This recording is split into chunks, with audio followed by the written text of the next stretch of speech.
Ciao, sono Luca Spinelli, consulente finanziario indipendente. Se hai 100.000 euro da investire, vale davvero la pena pagare un consulente finanziario indipendente oppure è una fregatura? Oggi vediamo di rispondere a questa domanda che è stata posta su Reddit qualche giorno fa. Io ovviamente sono un consulente finanziario indipendente, quindi sono di parte, ovviamente che cosa pretendi che io ti risponda? Però, come in tutti i miei video, quando andiamo a fare queste discussioni, affrontare questi argomenti insieme, dato che io non posso farlo in live, perché questa non è una diretta, questo è un video, io non mi preparo mai. Perché? Perché non voglio fare il gioco a un massacro, altrimenti io avrei letto i commenti, ovviamente andavo a massacrare tutte queste opinioni. Ma io invece voglio fare un ragionamento con te, quindi capire insieme a te se effettivamente ha senso o non ha senso. Perché nei casi in cui non abbia senso, beh, io sono qua per dirti, guarda, non ha senso. Quindi tagliamo corto e andiamo subito a vedere i commenti. Allora, proviamo a vederli tutti, poi non so se ci riusciamo perché erano una quarantina, 46, sì. Allora, Zesty Tiger, no, non ne vale la pena, studia e fai da te. Basta solo un po' di voglia e impegno e dopo tutto stai facendo qualcosa per te stesso. Commento pericoloso, nel senso, ricordiamoci sempre che Italia Personal Finance è una bolla, come R Commercialisti è una bolla, R Avvocati è una bolla, quindi ci sono persone che fanno la dichiarazione dei redditi da sé, ci sono persone che presentano i bilanci dell'azienda da sé, ci sono persone che fanno tutta una serie di attività in autotutela o direttamente davanti al giudice di pace da sé. Queste però sono delle bolle, quindi ovvio che tu trovi queste persone all'interno di questi gruppi. Come potrebbero dirti altrimenti? Sono lì per questo, queste persone, per cercare di fare da sé. Quindi ovviamente troveranno semplice una cosa che hanno imparato a fare e che stanno facendo da sé. Il problema è che questa cosa però non vale per la maggior parte delle persone, vale per quella piccola cerchia, quella piccola quantità di persone all'interno di tutte queste bolle, o comunque sul territorio nazionale vale per una piccolissima quantità di persone. Quindi che non ne valga la pena non sono d'accordo, studia da te, questa ovviamente è una cosa che andrebbe fatta a prescindere. Chi lavora con me viene massacrato di nozioni, ad esempio, io non ho voglia solamente di darti il portafoglio, io voglio che tu lo capisca, noi dobbiamo investire insieme, non sono io che investo per te, sono io che ti spiego come investire e insieme investiamo.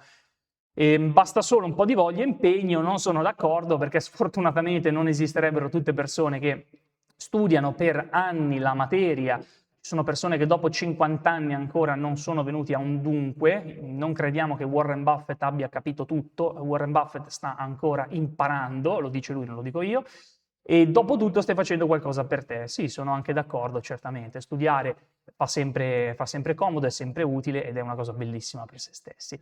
Però insomma che non ne valga la pena andare dal consulente indipendente non sono d'accordo, perché non puoi diventare bravo tanto quanto un consulente che fa questo di mestiere.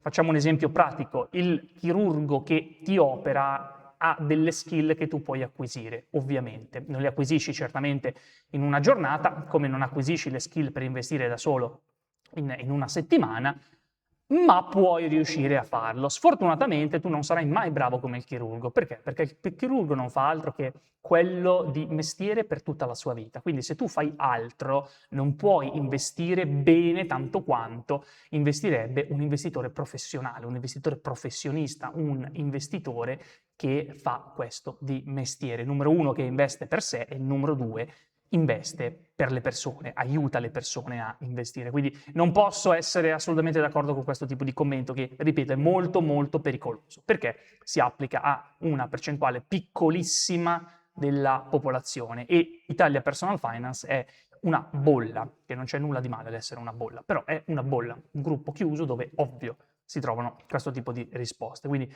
attenzione, le cose sono semplici se uno sa farle, se non sono semplici, ecco, nessuno ti viene a dire che non sono semplici, finché non ci sbatti la testa. Poi, secondo commento, no, per persone normali, con capitali normali ed esigenze normali, eccetera, eccetera, sono relativamente poche. Sì, le nozioni di base sono poche, qualche decina di ore, sono d'accordo. Nel mio corso intensivo gratuito che ti consiglio di vedere, è una playlist che trovi su YouTube o in home page nel mio sito web, sì, io in 2, 3, forse 4, 5 ore al massimo ti do tutte le nozioni base che ti servono. Il problema però è che il consulente indipendente comunque ti serve.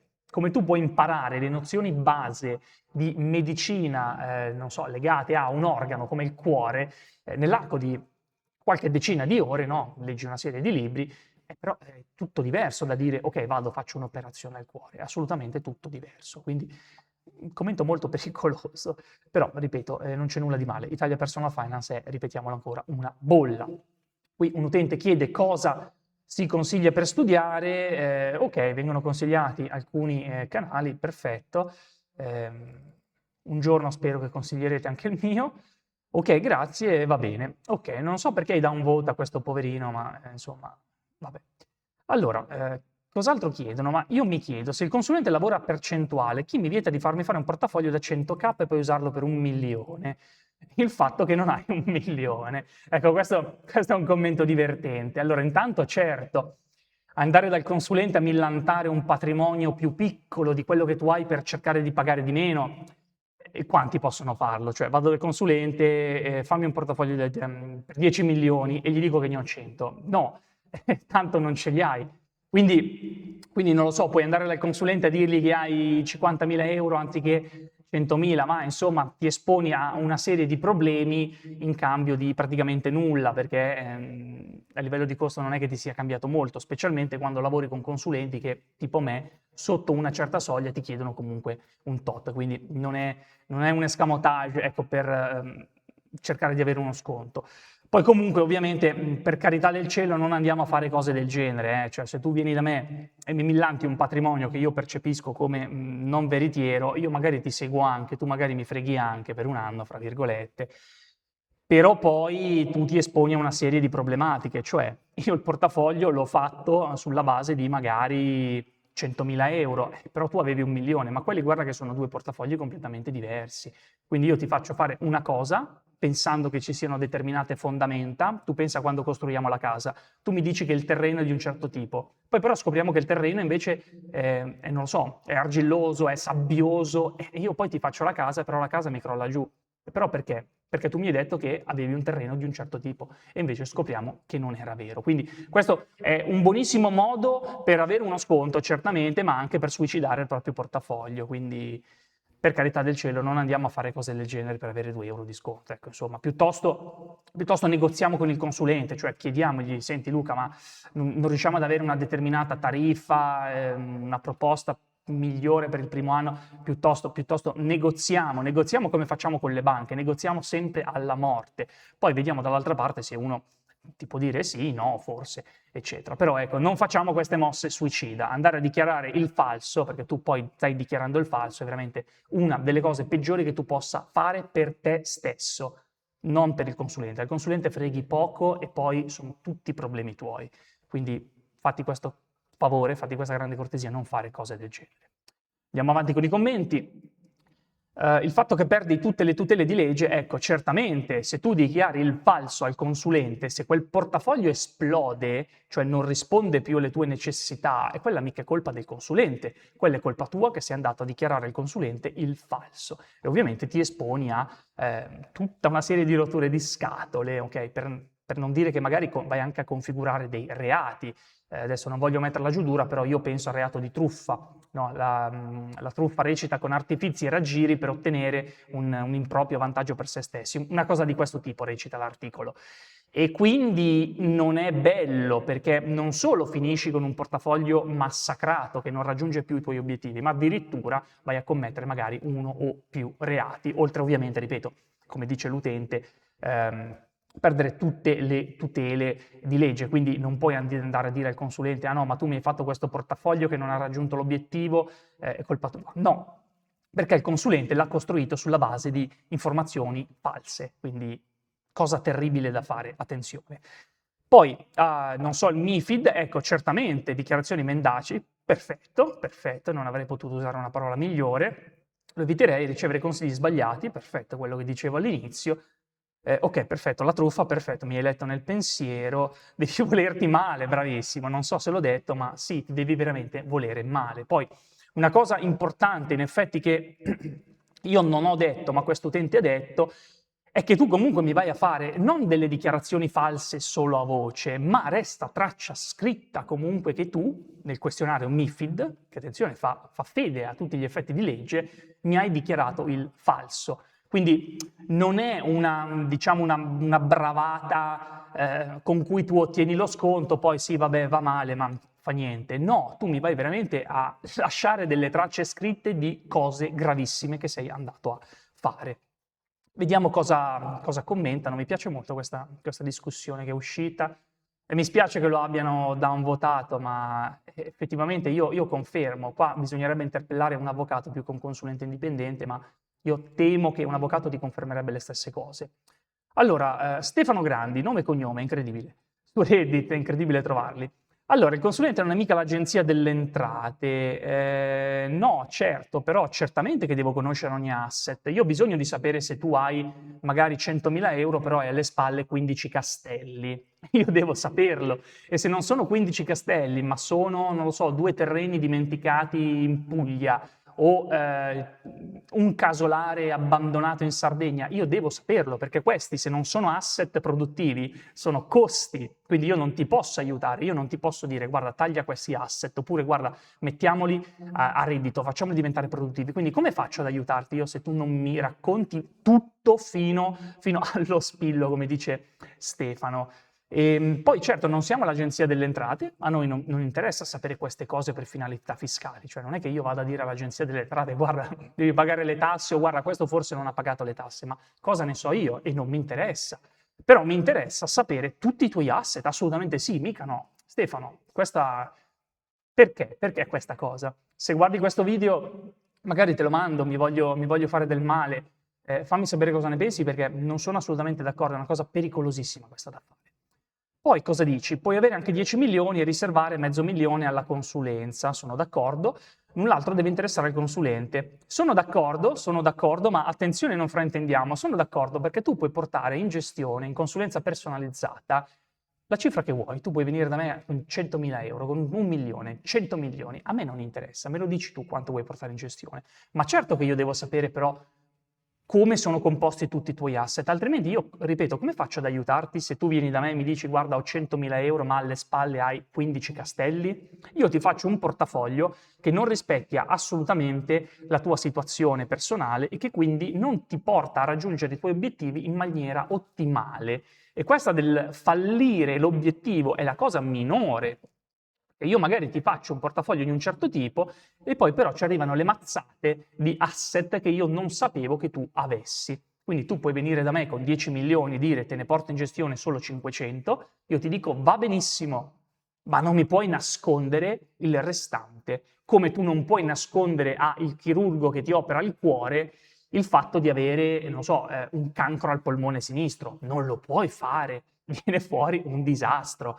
Questo è nel tuo interesse, perché a me consulente non torna nulla di dirti ah no, beh, allora ti faccio pagare per 10 milioni. No, tu porti in gestione anche solo 500.000, ma io devo sapere che dall'altra parte ci sono 9 milioni e mezzo. Quindi tu paghi sempre uguale in base a quello che porti in gestione, ma io devo sapere tutto e a te non costa nulla questa cosa. Quindi è un commento, un consiglio senza senso, Stefano, molto pericoloso di nuovo.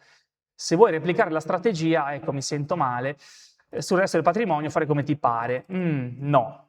Allora Stefano, ti invito ufficialmente qui a Lissone, parliamone di persona, perché mi interessa molto questa posizione che hai, che è completamente contraria alla mia, perché replicare la strategia di 500.000 euro su 10 milioni è una cosa da pazzi.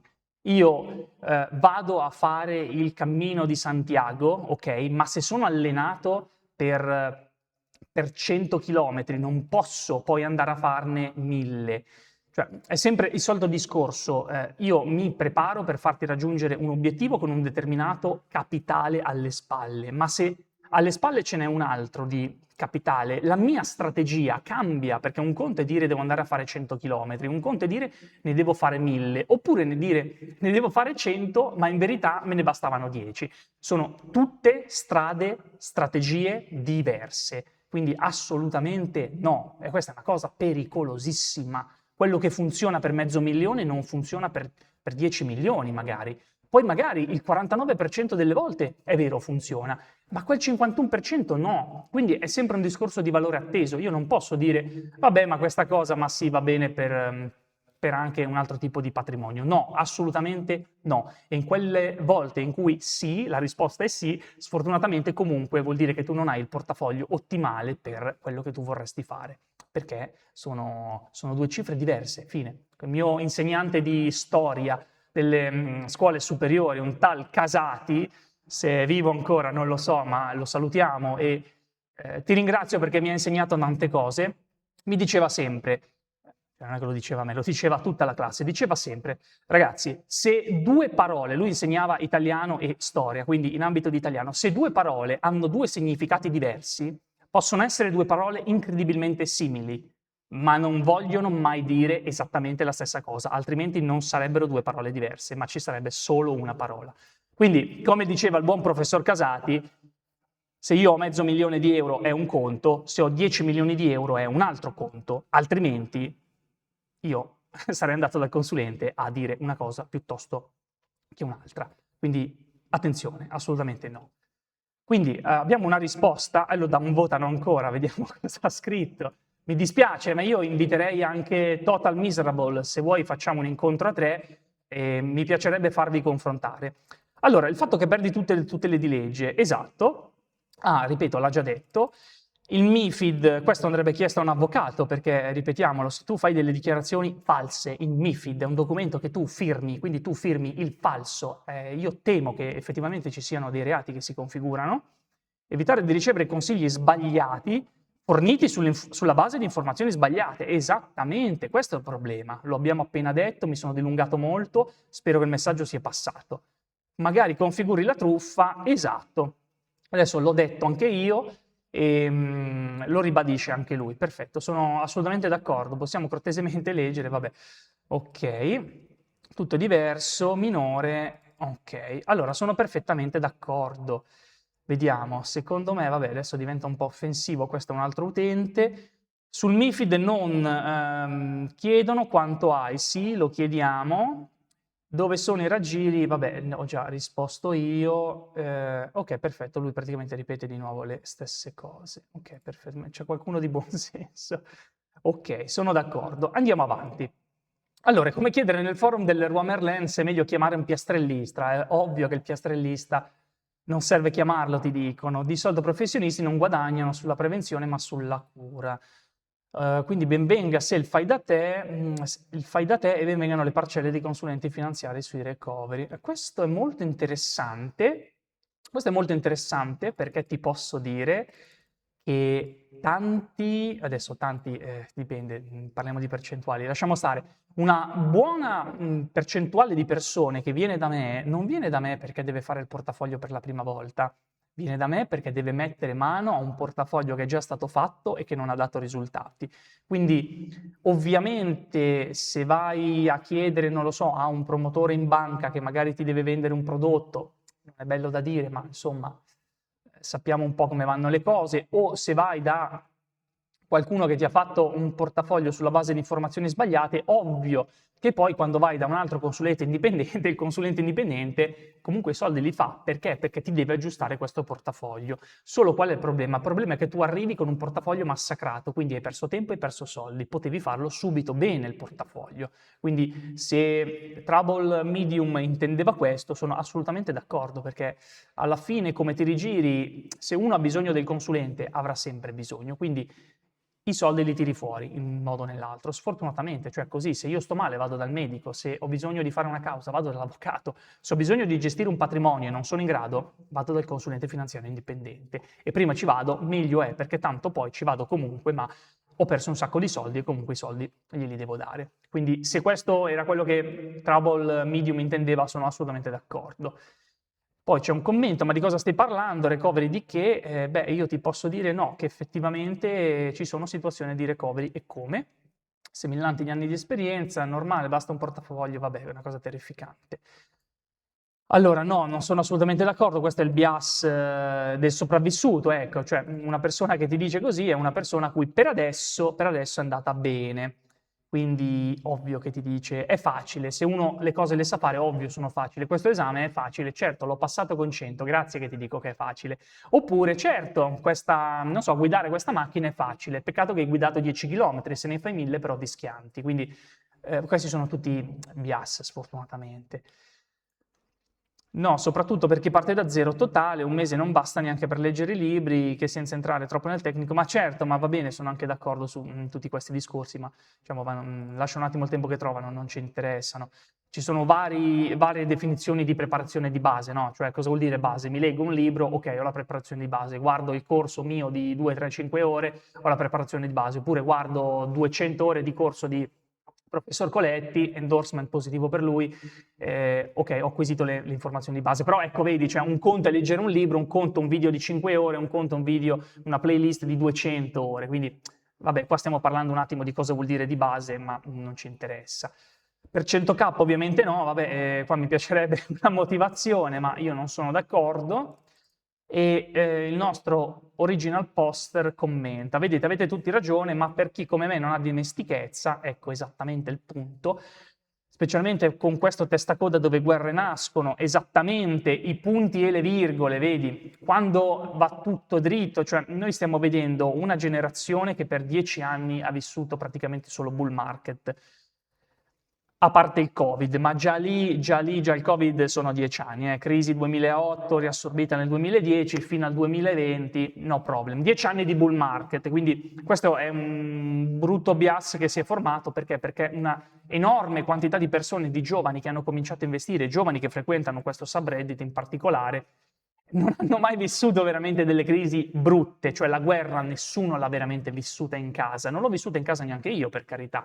Io la questione della Jugoslavia l'hanno risolta prima che io nascessi, credo, quindi figurati, neanche ai confini io posso dire di averla vista. Però ecco, attenzione a questi bias, perché finché non ti salta fuori quel punto e quella virgola che ti frega, che non per forza deve essere un conflitto, perché un conflitto mondiale uno lo mette in conto, il Covid no, non lo mette in conto, un sacco di altre cose che non possiamo neanche immaginare non le mettiamo in conto. Quindi finché non le vivi non le sai queste cose, e se non è preparato magari uno che fa questo di mestiere, figurati una persona che non fa questo di mestiere. Quindi spuntano come i funghi, non sai mai se investendo in dollari poi perdi, alla lungo compri in bolla, beh, eccetera. Vabbè, questo adesso è un brutto esempio, non c'entra nulla, però il ragionamento è esattamente questo. Se non hai dimestichezza, ma come fai a fare da solo? Ma sei matto? Ma uno che eredita 1 milione di euro, ma come fa a fare da solo? Uno che non ha mai visto un euro, non ha mai comprato un BTP, magari è pieno così, è pieno così. Io ti potrei portare tantissimi casi di persone che si sono trovate delle somme più o meno importanti.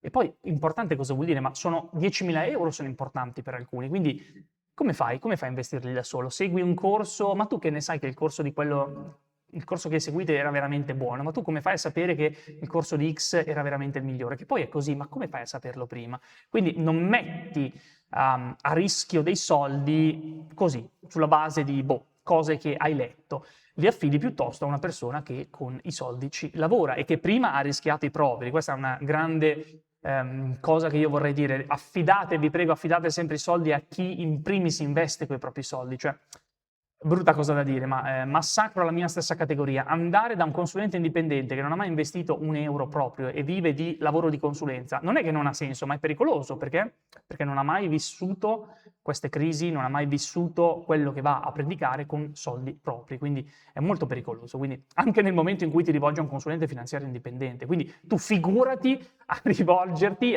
non lo so, a te stesso dopo aver letto qualche libro. Il punto e la virgola che prima o poi nell'arco di una vita ti arriva ti fregherà sempre. Questa è matematica statistica, cioè falliscono le gestioni attive, quindi figurati Mario Rossi o Maria Bianca, che non ha mai investito e non capisce nulla di investire perché non gli interessa neanche, magari si occupa di altro. Vediamo di concludere. Se non hai voglia, non hai tempo, certamente ti serve il consulente indipendente, sono d'accordo. Se non hai tempo, ne voglia, assolutamente, come potresti fare altrimenti? Cosa fai? Li tieni sul materasso? Sotto il materasso? No. La sfera di cristallo non ce l'ha nessuno, certamente. Oddio, o è un Warren Buffett, tanto vale investire da soli. Beh, Warren Buffett aveva fatto peggio di tanti altri sconosciuti che hanno fatto meglio di lui, quindi non vuol dire nulla. sono numeri, sono statistiche sfortunatamente. Warren Buffett ha battuto il mercato per tanti anni, adesso non lo batte più. Quindi nell'arco di una vita noi tireremo una riga e vedremo che Warren Buffett non è il migliore investitore della storia. E quindi non ha senso questa cosa, o tanto vale investire da soli? No, anche perché comunque ricordati che tu Warren Buffett come fai a trovarlo? Ma tu che ne sai di aver trovato l'investitore professionale che ti, non dico che ti batte il mercato, ma anche solo che te lo fa, diciamo, seguire? Come fai? Come fai a saperlo prima? Finché non hai provato, non lo sai, ma tu non puoi provare per una vita e poi dici, vabbè, ho sbagliato, allora provo con un altro. Perché? Perché la tua vita è finita. Se la tua vita è finita, non hai un'altra opportunità, quindi tu devi andare subito a investire bene e non puoi farlo investendo da solo, sfortunatamente, se non conosci la materia. Quindi, cosa dice lui? Mi sarebbe sempre piaciuto fare il consulente, ok, in pratica giochi al casino con i soldi degli altri. Vabbè, io qua, diciamo, possiamo anche chiudere il video perché no, assolutamente, single night 2608, ma no, ma per carità del cielo, ma il casino è un gioco a valore atteso negativo, no? C'è l'aggio del book, non so, gioco alla roulette, gioco a baccarat, ho il 99% di ritorno in media, ma questo è diverso dalla borsa, la borsa non ha un ritorno negativo.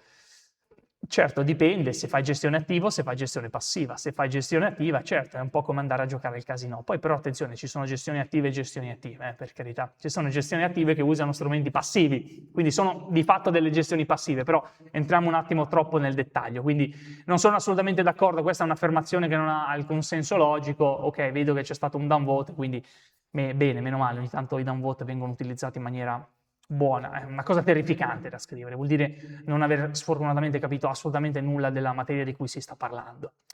Cos'altro dice? Se poi oltre alla spesa di gestione consideri una percentuale che va a lui, vabbè, tutti vogliamo essere pagati, anche i medici e gli avvocati, indipendentemente dall'esito dell'operazione della causa. Lui ovviamente guadagna anche quando tu perdi. Ovviamente, meno male che è così. Pensa se io guadagnassi a performance. Quando tu perdi, io non guadagno nulla. Sì, ma quello che perde sei tu. Però quando guadagni, guadagno anche io. Quindi sarebbe comunque un gioco impari e anzi mi incentivi a farti correre dei rischi, perché se perdi, perdi solo tu. Io non guadagno, certo, però perdi solo tu. Quindi meno male che il consulente indipendente prende una percentuale fissa, quindi non gli interessa se tu guadagni o perdi. Quindi il consulente indipendente, tipo me, io lavoro esclusivamente così, è libero di consigliarti senza dover rincorrere proprio nessun tipo di secondo fine. Quindi meno male che è così. Quindi se fai un meno 5, vabbè, ma è ovvio, ma il concetto è io faccio una media, cioè non ha senso dire da qua a un anno quanto ha fatto il consulente, ma che me frega a me? A me quello che interessa è l'obiettivo. Certo, se io ho un obiettivo da qua a un anno, ovvio, io farò questo tipo di valutazione, ma se ho un obiettivo che va più in là di un anno, va più in là, diciamo, del mio palmo del naso, mi interessa relativamente quanto ho fatto quell'anno in particolare. Quello che mi interessa è la media. Faccio un esempio, se tu hai un obiettivo pensione e l'anno stesso in cui tu vai in pensione il portafoglio ti fa meno 50% perché siamo entrati nella terza guerra mondiale, a me non me ne frega nulla, tu devi essere contento. Perché? Perché hai comunque più soldi di quanti ne avresti avuti lavorando in un altro modo. Come? E beh, magari cercando di fare market timing, no? Cercando di prevedere come va il mercato. No? Scende, allora vendo per ricomprare più basso. Ma tu cosa ne sai che riesci a ricomprare più basso? Magari il giorno dopo invece sale. Quindi tu, se becchi un meno 50% l'ultimo anno quando devi prelevare, comunque hai guadagnato di più di quello che avresti guadagnato lavorando in un altro modo. Quindi non ha assolutamente senso questo commento di single night. Vabbè, fatti aiutare dall'intelligenza artificiale, ho fatto un video, vai a vederlo, l'IA non ti potrà mai aiutare, numero 1 perché sbaglia tanto quanto gli esseri umani, quindi non ha senso, e poi perché prima o poi l'intelligenza artificiale verrà monetizzata, quindi se tu non paghi nessuno, chi ti sta dando il consiglio finanziario i soldi li fa in qualche modo, li deve fare in qualche modo, quindi tu vai a seguire un consiglio che è comunque viziato dagli interessi che non sono i tuoi. Quindi il consulente indipendente, finché lo paghi tu, solo tu, e non riceve soldi e non deve darli a nessun altro, sarà l'unica figura in grado di aiutarti, sicuramente non l'intelligenza artificiale. Allora, io l'ho fatto, sono partito da molto meno, perché non ho tempo di stare appresso eventuali situazioni particolari. Ok, lui si è rivolto a un consulente finanziario indipendente, perfetto, perché mi spiega le cose, ricordiamocelo, la consulenza finanziaria indipendente non è solo faccio il portafoglio, te lo do, te lo ribilancio, che noia, è anche spiegarti il perché di certe cose. Quindi domani il consulente muore, non c'è problema, non dico che vai avanti da solo per il resto della vita, ma hai le basi per saltare da un'altra parte preparato senza farti fregare da un altro, ok? Quindi hai sempre da guadagnarci. Perché mi ferma dal fare cretinate, certamente. Tanti bias cognitivi li blocco all'istante. Cioè quello che dice, ma no, ma l'oro sta correndo un sacco, cavalchiamolo. Poi mazzata sull'oro, meno 20%. Questa è una di quelle cretinate, come dice questo utente, da cui un consulente indipendente ti può difendere, ti può proteggere. Quindi vedi, paghi per la sicurezza mentale. Esatto, io ho scritto un ebook, compralo su Amazon, costa 99 centesimi, oppure scaricalo gratis sul sito. Piccolo spoiler, se ti iscrivi al newsletter te lo do gratis. Il consulente ti fa pagare per la sicurezza mentale, cioè dormire sereni, tu dormi la notte sereno perché sai che alla guida del tuo patrimonio c'è qualcuno, giorno e notte. Cioè tu non è che puoi andare alle Maldive una settimana a dire chi se ne frega del mio portafoglio, dei miei investimenti, ma sei matto? Assolutamente no. Quindi il consulente indipendente, mentre tu sei alle Maldive, è vigile sul tuo portafoglio. Ricordati sempre poi che il consulente è vigile sul tuo portafoglio perché in primis è vigile anche sul proprio. Quindi una situazione win-win, ottimo commento. Cosa dicono ancora? Secondo me sì, anche se avessi €1, sono d'accordo. Altrimenti cosa fai? Risparmi finché non hai 1000 euro? Certamente, l'altro giorno mi chiama Maria Rossi che mi dice esattamente questa cosa. Luca, io non ho €1, ho 1000 euro, però vorrei cominciare a risparmiare, costruire un piano di accumulo. Maria Rossi sapeva del piano di accumulo. E quindi certamente, ma cosa fai? Risparmi cash finché hai X mila euro? Sono assolutamente d'accordo, non ha senso. Aspetti 100.000 per andare dal consulente indipendente, sì, ma nel frattempo magari sono passati 10 anni, quei 10.000 potevi raggiungerli prima se intanto avessi cominciato ad accumularli in un pack. Poi magari nessuno ti ha spiegato il fondo d'emergenza, le spese che devi fare, come affrontarle, eccetera. Quindi il consulente dipendente ti aiuta anche per tutta un'altra serie di cose. O magari ti serviva un mutuo, tu non sapevi che ci sono le surroghe da fare perché il mutuo ce l'hai già, non sapevi che si può abbassare la rata, nel senso che abbassi l'interesse, quindi paghi di meno di capitale, paghi meno di rata. Quindi aspetti il consulente indipendente per investire finché non hai 100.000, però poi ti perdi non solo i soldi che avresti potuto fare prima di arrivare ai 100.000, ma anche tutta una serie di altri servizi che sono comunque inclusi in qualsiasi tipo di servizio continuo, almeno nel mio caso. Quindi fatti fare il portafoglio e poi il secondo anno te ne vai. Va bene, sono d'accordo, nel senso non è obbligatorio lavorare a vita, i contratti sono di anno in anno, quindi uno se lo reputa, poi posso non essere d'accordo, ma può anche andare bene come cosa, assolutamente sì. Il secondo anno, dopo che si è fatto fare un buon portafoglio, dice guarda grazie, vado avanti da solo. Puoi farlo, non c'è assolutamente nessun problema, però ti prego cerca almeno di avere un buon portafoglio, cioè almeno partire da lì. Quindi cos'altro? OP è un bot solito della banca, che 2 scatole. Ok, vabbè, problema dei bot di Reddit, lo conosciamo.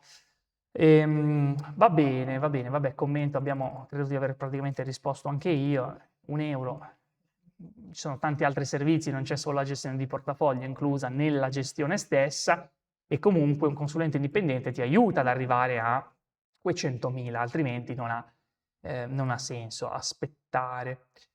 Abbastanza per cosa? Fino a quando il proprietario non può fare scelte consapevoli. Beh, il proprietario potrebbe non riuscire mai a fare consapevoli.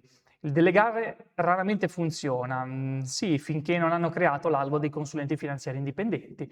Delegare non aveva alcun senso, perché deleghi a qualcuno che ha potrebbe avere un potenziale conflitto di interesse, no? Il promotore bancario.